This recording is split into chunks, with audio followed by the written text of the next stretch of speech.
Hi guys, இது உங்கள் AGY academy YouTube channel. இன்றைக்கி நாங்கள் முக்கியமான ஒரு வீடியோ பற்றி தான் பேச போகிறோம். உங்களுக்கு தெரியும், இந்த உலகத்தை ஆக்கிரமித்து கொண்டிருக்கிற ஒரு கொள்ளை நோய் சொல்லலாம், எபிடமிக் இல்லாட்டி பெண்டமிக் நோய் ஒன்றாக காணப்படும் இந்த கொரோனா வைரஸ்.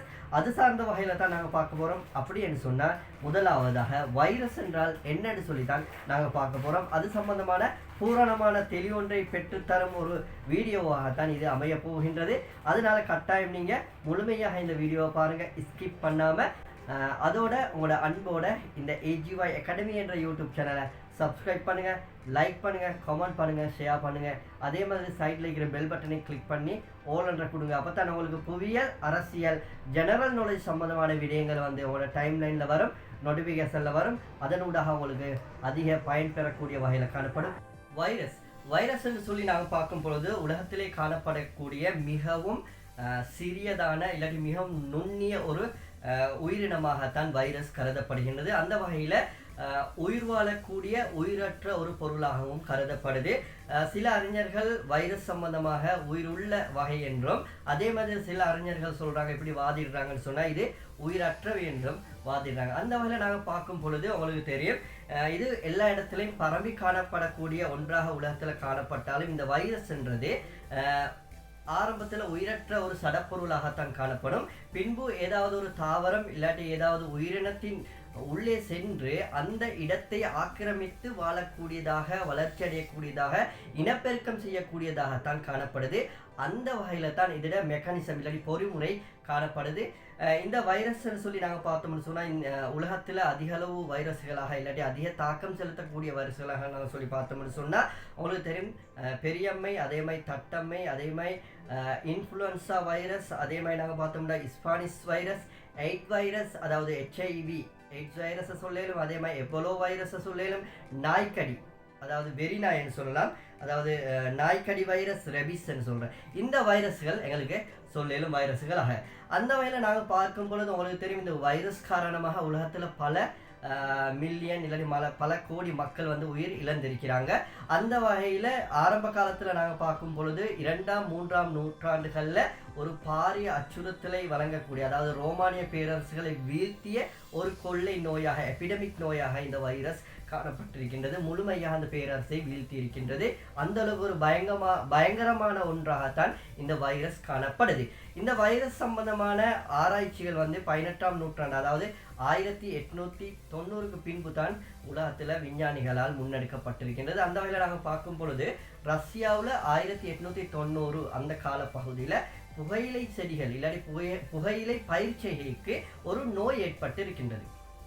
அந்த நோய் காரணமாக முழு புகையிலை பயிற்சியையும் அந்த காலப்பகுதியில் பாதிப்புக்கு உட்பட்டிருக்கின்றது. ஆகவே அது சார்ந்த ஆய்வுகள் இல்லாட்டி ஆராய்ச்சிகள் முன்னெடுக்கப்பட்டிருக்கு. அதில் முக்கியமாக நாங்கள் பார்த்தோம்னு சொன்னால், அந்த காலத்தில் முக்கியமான ஒரு ஆய்வாளராக 1892ஆம் ஆண்டு நாங்கள் பார்த்தோம்னு சொன்னால், திமித்ரி இனவெஸ்கியூ என்ற தாவரவியலாளர் என்ன செய்கிறாருன்னு சொன்னால், இது சம்பந்தமான ஆராய்ச்சி ஒன்றை ஆராய்ச்சி ஒன்றை மேற்கொள்கிறாரு. அந்த வேலை நாங்கள் பார்த்தோம்னு சொன்னால், அந்த வைரஸ் தாக்கி அந்த புகையிலை செடிகளை எடுத்து அதை பிழிஞ்சி அதில் சாறு எடுக்கிறாரு. சாறு எடுத்து என்ன செய்கிறாரு சொன்னால், ஃபில்டரின் ஊடாக வடிகட்டுறாரு. வடிகட்டி பார்க்குறாரு.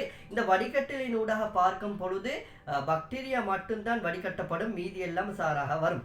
அப்போ இதனூடாக விளங்கி கொள்ளையிலும் இது எந்த வகையான பாக்டீரியா தாக்கம்னு சொல்லி அந்த கால பகுதியில் மக்களுக்கு இருக்கக்கூடிய இல்லாட்டி விஞ்ஞானிகளுக்கு இருக்கக்கூடிய ஒரு அறிவாக பாக்டீரியா மாத்திரம்தான் உலகத்தில் நுண்கிருமியாக காணப்படுதுன்னு சொல்லி தான் நினச்சி கொண்டு இருந்திருக்கிறாங்க. ஆனாலும் அந்த முடிவின் பொழுது அவங்க சொல்கிறாங்க என்ன சொன்னால், அந்த சாரையும் எடுத்து ஒரு நல்ல ஒரு தாவரத்துக்கு செலுத்துறாரு, இல்லாட்டி ஒரு பிளான்ட்டுக்கு செலுத்துறாரு. செலுத்தின பின்பும் அதுவும் நோய்வாய்ப்படுது. அதனூடாக இந்த இனவெஸ்கி சொல்கிறாரு, திமித்ரி இனவெஸ்கி, இந்த அவரோட ரிப்போர்ட், கடைசியான ரிப்போர்ட்டில் சொல்லிட்டு இறந்து போகிறாரு. என்னன்னு சொன்னால், இது பாக்டீரியாவின் நன்றி காரணமாகத்தான் இந்த தாவரங்கள் மீண்டும் என்ன செய்யப்படுதுன்னு சொன்னால் பாதிப்பு உள்ளாதுன்னு சொல்லி. இதே ஆய்வை 1898ஆம் ஆண்டு இன்னொருத்தர் இந்த ஆய்வை முழுமையாக செய்கிறாரு. அதே மாதிரி நாங்கள் பார்த்தோம்னு சொன்னால், அந்த ஆரம்பத்தில் செய்யப்பட்ட அந்த ஆய்வு மாதிரியே அதே செடிகளை இல்லாட்டி அந்த புகையிலை செடிகளை எடுத்து ஆய்வு செய்யப்படுது. அதில் முக்கியமாக நாங்கள் பார்த்தோம்னு சொன்னால், இவர் தான் மார்டினஸ் பெஞ்சமிக் என்றவர் தான் இந்த வைரஸ் இந்த ஆய்வை செய்கிறார். இவர் ஆய்வு செஞ்சுட்டு அதே மாதிரி அந்த ஃபில்டர் பண்ணி எடுக்கிறாரு. எடுத்து ஒரு நல்ல தாவரத்துக்கு என்ன செய்கிறாரு, இன்ஜெக்ட் பண்ணுறாரு. இன்ஜெக்ட் பண்ணி பார்த்த பின்பு மீண்டும் அந்த தாவரம் என்ன செய்யுது, அந்த நோய்வாய்ப்படுது. அதுக்கப்புறம் இவர் என்ன செய்கிறாருன்னு சொன்னால், இது வந்து பாக்டீரியாவை விட மிக நுண்ணிய ஒரு கிருமி தாக்கம் காரணமாகத்தான் இந்த நோய் ஏற்படுது என்ற முடிவுக்கு வரார். இவர் தான் உங்களுக்கு தெரியும் அரசியல் என்ற சொல்லுக்கு அரிஸ்டோட்டில் மாதிரி இந்த வைரஸ் என்ற பெயரை வைக்கிறாரு. இந்த வைரஸ் என்று சொல்லி நாங்கள் பார்த்தோம்னு சொன்னால் இலத்தீன் மொழியில விஷம் இல்லாட்டி நஞ்சு என்று சொல்லித்தான் அர்த்தப்படுத்தலை தரக்கூடியதாக காணப்படுது.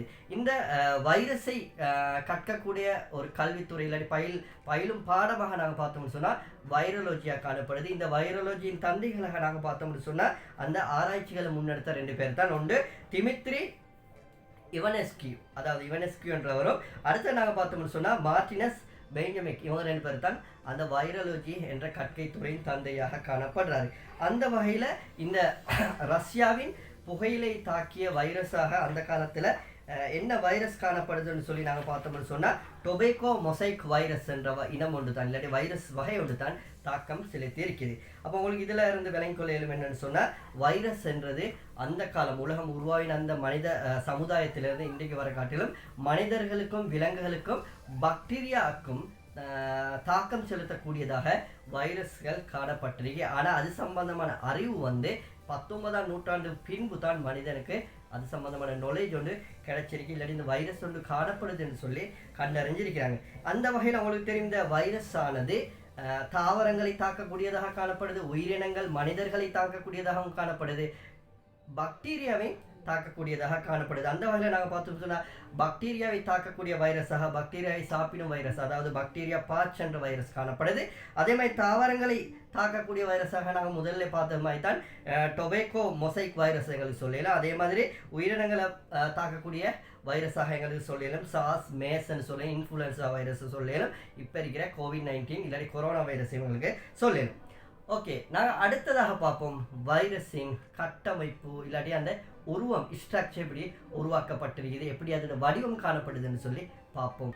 வைரஸின் உருவமைப்புன்னு சொல்லி நாங்கள் பார்க்க போல முக்கியமான உருவமாக வைரஸில் ஒரு சுருளாக நடுப்பகுதியில் காணப்படும். இதை நாங்கள் சொல்கிற ஜெனட்டிக் மெட்டீரியல்னு சொல்லி, இந்த ஜெனட்டிக் மெட்டீரியலில் தான் உங்களுக்கு தெரியும் DNA இல்லாட்டி RNA காணப்படும், ஏதாவது ஒன்று காணப்படும். மனிதர்களுக்கு இல்லை விலங்குகளுக்கு காணப்படுற மாதிரி DNA இல்லாட்டி வைரஸ்களுக்கு RNA காணப்படும். இதை தான் ஜெனட்டிக் மெட்டீரியல்னு சொல்லி காணப்படுறேன். இந்த ஜெனட்டிக் மெட்டீரியலை சுற்றி ஒரு வளையமாக காணப்படும் ஒரு புரோட்டீன் வளையம் ஒன்று காணப்படுது, அதாவது கெப்சிடை கொண்ட ஒரு புரோட்டீன் வளையம் ஒன்று காணப்படுது. இது ஏன் உருவாக்கப்பட்டிருக்குன்னு சொன்னால் இந்த ஜெனட்டிக் மெட்டீரியலை வந்து பாதுகாப்பதற்காக உருவாக்கப்பட்டு இருக்குது. இந்த தாக்குதல் ஏனைய எதிர்ப்புகள்ல இருந்து இல்லாட்டி ஏனைய பொருட்கள்ல இருந்து இந்த வைரஸை பாதுகாப்பதற்காகத்தான் அந்த நாங்கள் சொல்கிற அந்த கெப்சிடை கொண்ட அந்த புரோட்டீன் வளையம் ஒன்று காணப்படுது. எங்களுக்கு இதை சொல்லலும் நியூக்ளியோ கெப்சிடனும் இந்த வளையத்துக்கு பேர் சொல்லப்படுது. இதற்கு மேலதிகமாக இன்னொரு என்லப் பண்ணுற வடிவத்தில் இன்னொரு வளையம் ஒன்று காணப்படுது, உரை ஒன்றும் காணப்படுது. இது எல்லா வைரஸுக்கும் காணப்படாது, சில வைரஸுக்கு இது அந்த 2வது உரையும் காணப்படும், இல்லாட்டி சில வைரஸுக்கு இந்த முதலாவது இந்த கெப்சிடன் அந்த புரோட்டீனை கொண்ட வளையம் காணப்படும். இந்த அமைப்புல தான் இந்த வைரஸ் வந்து பொதுவாக நாங்கள் பார்த்தோம்னு சொன்னால் உருவாக்கம் பெற்றிருக்குது. அந்த வகையில் நாங்கள் பார்க்கும் பொழுது இந்த வைரஸ்களில் பிரதானமாக இந்த 4 வகையாக பிரிச்சிருக்கிறாங்க. அதில் கட்டமைப்புகள் ஏன்னு சொன்னால் வைரஸ்களில் கட்டமைப்பு பிரதானமாக 4 வகையில் வேறுபடுது. அதில் முதலாவது நாங்கள் பார்த்தோம்னு சொன்னால் பல்கோண வடிவத்தில் காணப்படும், அதாவது பல்கோணிகள் என்ற வடிவத்தில் காணப்படும். எல்லா வைரஸ்களையும் நாங்கள் பார்த்தோம்னு சொன்னால் கட்டாயம் சுருள் வடிவத்தில் இல்லாட்டி தண்டு வடிவத்தில் ஒரு ஜெனட்டிக் காணப்படும், ஜெனட்டிக் மெட்டீரியல் காணப்படும். அதில் தான் நாங்கள் பார்த்தோம்னு சொன்னால் அந்த DNA இல்லாட்டி RNA காணப்படும். அதாவது எங்கள்ட மனித உள்ள மிகவும் பிரதான பகுதியாக இருக்கிற மூளையை வந்து எப்படி மண்டையில் இருக்கிற அந்த மூளையை வந்து எப்படி பாதுகாக்குது, பிரெயின் எப்படி பாதுகாக்குது மண்டையோடுன்னு சொல்லி, அது மாதிரி தான் அந்த ஒரு வளையம் ஒன்று என்ன செய்யும்னு சொன்னால் அந்த ஜெனட்டிக் மெட்டீரியலை பாதுகாக்குது.